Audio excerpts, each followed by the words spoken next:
Précédemment, dans notre série de vidéos Vie de Matoran, nous nous sommes penchés sur l'ère de l'oubli et ce qu'elle avait réservé à nos êtres masqués. Progrès et avancées technologiques surprenantes, mais désordonnées, entraînant une perte de repères et un retour au passé.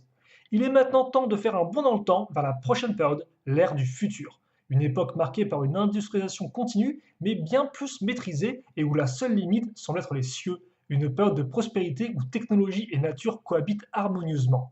Une technologie qui se miniaturise et se voit utilisée à des fins un peu plus frivoles, comme les véhicules télécommandés qu'affectionne tout particulièrement Phelan. Hobbyiste convaincu, elle modifie sans cesse sa manette. Avec plus de fonctionnalités, cette dernière lui permet de contrôler avec aisance ses différentes machines, qu'il s'agisse de son bateau de rane ou de sa moto, qu'il utilise lors de compétitions.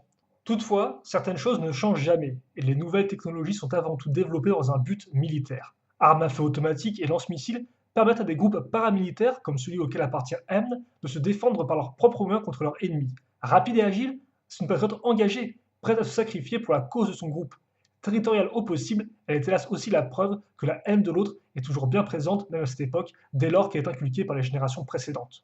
Mais loin de ces considérations terrestres, d'autres regardent au loin vers les étoiles. Messia est une astronome et observer l'espace de la lunette de son télescope est sa passion ainsi que son métier.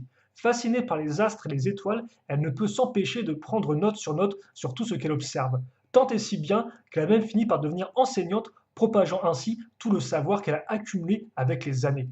Travailleuse et concentrée, il ne fait de doute que pour elle, l'avenir des civilisations se fera dans l'espace. L'espace, la frontière à franchir pour les Matoran de la planète Home. Avec elle, une vision du futur à venir. Une vision prenant progressivement forme avec le lancement des fusées et navettes spatiales décollant vers les astres.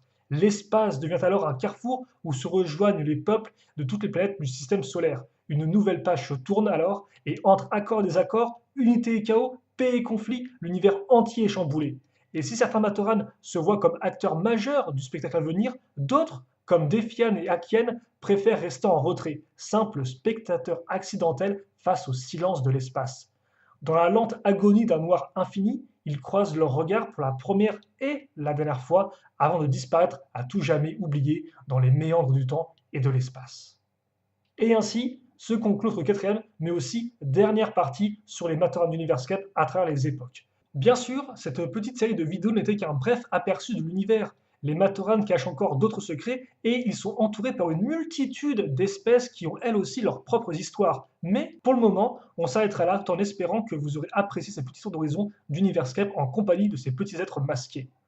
En attendant, vous pourrez retrouver plus d'informations en description de vidéo. Et si vous avez des questions ou des commentaires, n'hésitez pas à les poster comme d'habitude, j'y répondrai avec grand plaisir. Et pour le reste, portez-vous bien, passez une bonne journée, une bonne soirée, une bonne tout ce que vous voulez. À la prochaine, salut à tous et à toutes.